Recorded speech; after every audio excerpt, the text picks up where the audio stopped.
Le ministre des Affaires générales et de la Gouvernance, M. Mohamed Najib Boulif, a présidé mercredi 6 mars un atelier de travail relatif à la consultation sur les priorités de développement de l'après 2015 sous le thème « L'avenir que nous voulons ».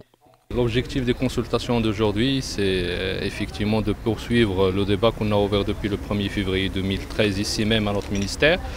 Et ces consultations, donc après les 4 rencontres, ateliers qui se sont faits soit avec le Parlement, donc des enfants, soit avec la société civile, mais aussi avec le secteur privé. Aujourd'hui, on est en train donc de s'ouvrir sur les institutions gouvernementales pour essayer donc de discuter de l'évaluation de ces 10 années et plus des objectifs du millénaire, mais aussi de discuter sur les opportunités pour s'ouvrir sur ce débat le Maroc d'après 2015.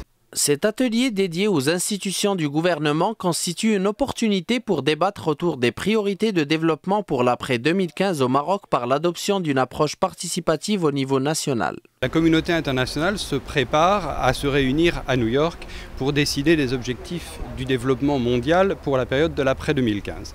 Donc au niveau national, les Nations Unies ont commencé des consultations auprès de différents groupes d'intérêt pour éliciter des suggestions, des idées, des propositions qui vont alimenter le rapport du secrétaire général en préparation de cette réunion de l'Assemblée générale à la fin de cette année.